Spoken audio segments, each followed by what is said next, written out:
de donde le viene a Cristo Jesús, el Señor, toda la autoridad con la cual Él habla, predica, enseña o hacía los milagros, sanaciones, porque Él es consciente, dice ahí, que el que viene de lo alto está por encima de todos. Y lo va a repetir, el que viene del cielo está por encima de todos. El Padre Eterno que lo ha enviado lo respalda absolutamente. Tiene Jesús autoridad plenipotenciaria, es decir, hace las veces del que lo envió. Por eso con toda tranquilidad va a poder decir, quien me ve a mí ve al Padre.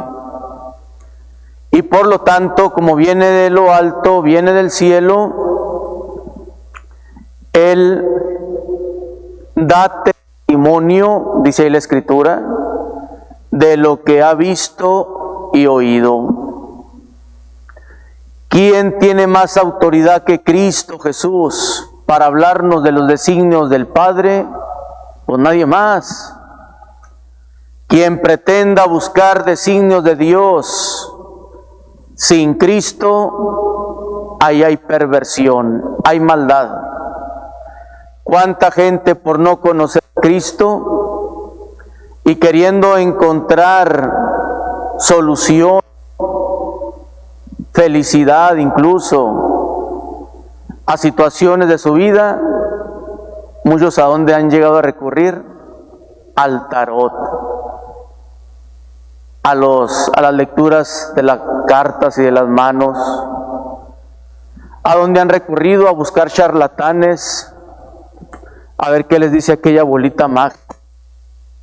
Ignorancia, ausencia de fe. ¿A qué nos lleva todo esto? Que si reconocemos a Jesús como el enviado del Padre, veremos en Él que efectivamente tiene la máxima autoridad. Y dice ahí también, el que viene de Dios habla palabra de Dios. ¿Cómo se corrobora todo eso de una manera extraordinaria y maravillosa en el Apocalipsis capítulo 5, verso 5? Juan está llorando porque no se ha encontrado a nadie que sea digno de abrir aquel libro y abrir sus sellos. Se acerca a un anciano y le dice, no llores, ha vencido el león de la tribu de Judá, el retoño de David. Él abrirá ese libro y sus sellos, para decir que Él tiene acceso absoluto, exclusivamente a los designios del Padre. Por eso insistimos, quien pretenda encontrar designios al margen de Cristo, ese es un charlatán. Y en la televisión encontramos así, mire, montones de falsos mesías, disfrazados casi de ángeles y de ovejas. Y hasta se ponen imágenes religiosas aprobadas ahí de la Virgen o de San Judas o no sé quién. Confundir, porque son astutos, sagaces, perversos, mañosos, y a través de la mentira pues quieren envolver. Claro, hablarán de cosas de Dios o de Jesús, pero a su modo, con artimaña para ganchar. Y nos vamos topando ahí en el mismo Evangelio que efectivamente, pues en Cristo Jesús está en última instancia salvación, la vida eterna. Ahí en el 3:36, el que cree en el Hijo, ese tiene vida eterna.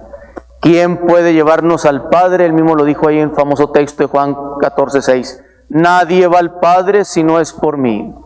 Se fijan, todo se va centrando en la persona de Cristo Jesús. Por eso nuestra fe es cristocéntrica, gira en torno a su persona como el enviado del Padre. Por eso no nos extraña en el libro de los Hechos de los Apóstoles, no se cansen ellos de predicar, aunque venga persecución, aunque venga prohibiciones. Ya de alguna manera, en muchas formas, Jesús les había advertido a ellos. Cuando tengan oportunidad, revisen el Evangelio de San Lucas, capítulo 10, verso 16. El que los escucha a ustedes, fíjense lo que dice Jesús a sus apóstoles, me escucha a mí. Y lo viene lo fuerte. El que los rechaza a ustedes, me rechazan a mí. Y el que me rechaza a mí, dice Cristo Jesús, rechazan al que me ha enviado. En pocas palabras, el que rechaza a la iglesia, rechaza a Cristo, rechaza a Dios Padre. Sorprendente. ¿Y a qué va con todo esto? A la prohibición ahí en el capítulo 5, verso 28. Les hemos prohibido que no prediquen el nombre de ese Jesús. Pero sin embargo, ustedes han llenado toda Jerusalén con su enseñanza. Y efectivamente hay prohibición, pero hay algo más fuerte, más decisivo. Y lo dice ahí en el verso 29, capítulo 5, verso 29. Hay que obedecer primero a Dios que antes que a los hombres. No puede haber una autoridad máxima por encima de Dios, ni religiosa y mucho menos autoridad civil. A veces el creyente entra en un conflicto en su interior, en su conciencia, cuando escucha leyes como autorizando, dando permiso a situaciones o a cosas contrarias a la fe, contrarias a la revelación, que se rivalizan, podemos decir, con los designios de Dios. Y en conciencia el creyente no puede someterse a leyes positivas, es decir, las que creó el hombre, cuando contradicen las leyes de Dios. Imaginémonos el gran dilema que se toparon los cristianos de los primeros siglos. El Imperio Romano quería imponerles que rindieran culto y adoración al emperador, y los acusaban de rebeldes por no someterse de esa forma. El cristiano auténtico dice: mi único Dios, mi único Señor, mi único Salvador, mi único Redentor es Cristo Jesús, y a Él lo voy a adorar, y en Él reconozco salvación, en el emperador no. Pero a veces recurren obviamente a la fuerza física, y pues vienen los martirios, asesinatos. Eso nos hace replantear nuestra vida cristiana, especialmente hoy en día. ¿Cuál es nuestra actitud como creyentes ante la palabra de Dios? Y aún así Pedro, firme, valiente, afirma ahí en el capítulo 5, verso 30, el Dios de nuestros padres resucitó a Jesús, al que ustedes crucificaron. No tiene pelos en la lengua Pedro, ya valiente, firme, como hemos dicho en otras ocasiones, porque está convencido que solamente pues en Él hay salvación, hay vida eterna. Y luego va a afirmar un poquito más adelante, capítulo 5, verso 31, ahí está como el corazón de lo que él viene predicando. Pero Dios, el poder de Dios, la mano de Dios, depende de las traducciones ahí, lo exaltó, otras dicen lo glorificó, y lo ha hecho jefe y salvador para Israel, concediéndole, fíjense qué privilegio a Israel, y en este caso se prolonga a la iglesia, concediéndole la gracia de la conversión y el perdón de sus pecados. Como diciendo, hey, no hay otro rumbo que tomar, es Cristo. Y si los que nos decimos cristianos, católicos, estemos o no estemos en comunidades, participemos o no en las celebraciones litúrgicas, si no perdemos de vista esto fundamental, es decir, de tener a Cristo como centro, entonces sí nos perdemos. de alguna otra forma es, hey, si te llamas cristiano, si te llamas discípulo de Jesús, Él debe ser el centro. Claro, todo eso exasperó, molestó, y fíjense lo que va a suceder. Capítulo 5, verso, ¿qué será? El 33. Quisieron matarlo. En el caso de Jesús, concretamente, ¿verdad? Quisieron matarlo, pero eso fue... Bueno, después revisarán ustedes la cita, chaval. Quieren matarlo y vienen consecuencias dramáticas. A los apóstoles los quieren matar, los amenazan, dice el 5:33, ¿sí?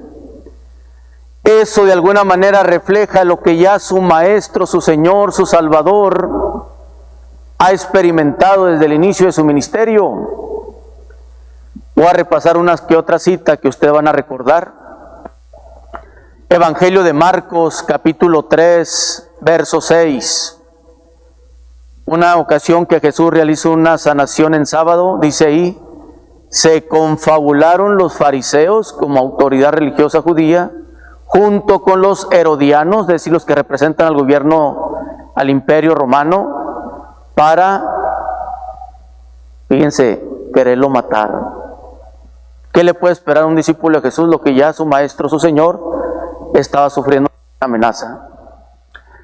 Si nos vamos al Evangelio de San Lucas, capítulo 4, en el verso 16 nos dice que fue a Nazaret, donde se había criado allá en Galilea. Y en el verso 29, claro que un poquito antes relata que el Espíritu del Señor sobre mí me ha ungido, etcétera. La gente está admirada en un principio, sorprendida dónde le viene esta autoridad. Y al ratito que empiezan a agarrarle coraje porque se sienten evidenciados. Y que dice concretamente ahí en el 4:29, lo llevaron a un voladero, a una peña para tirarlo, para matarlo. En Marcos 3:6, miren el inicio del Evangelio, prácticamente en San Lucas 4:29 ya lo quieren matar. Brincamos al Evangelio de San Juan en el capítulo 8, en el verso 58, Jesús les había dicho a los judíos, antes que existiera Abraham yo soy. Eso también ardió a los judíos. ¿Y qué dice en el 8:59? Agarraron piedras para matarlo. Entonces no les ha de extrañar a los discípulos que también tengan que sufrir o padecer amenazas de muerte, incluso ellos, muchísimos muertos. Sabemos por la historia de la iglesia, tanto Pedro como Pablo dieron su vida ya por el año 64, 67, ¿verdad? Uno decapitado, el otro crucificado con los pies para arriba, dando el testimonio supremo de fidelidad a Jesús. Lo que recordábamos hace poco que le pasó al diácono Esteban, allá por el capítulo 7, verso 60 creo, de Hechos de los Apóstoles, muerto a pedradas también. Pregúntenle a Santiago, ahí en el Hechos de los Apóstoles, capítulo 12, verso 1 y 2, Herodes manda matarlo a espada. Entonces, quien quiera ser discípulo de Cristo, aún en nuestros tiempos, no se asuste si le acarrea consecuencias si quiere ser fiel a Jesús. A lo mejor lo van a criticar, se van a burlar, le van a sacar la garra. Eso es lo suavecito. El día que vengan situaciones más adversas, donde realmente se dé testimonio firme de la fe, pues ahí se va a probar la autenticidad de nuestro amor, nuestra fidelidad a Jesús. ¿Qué habría dicho él?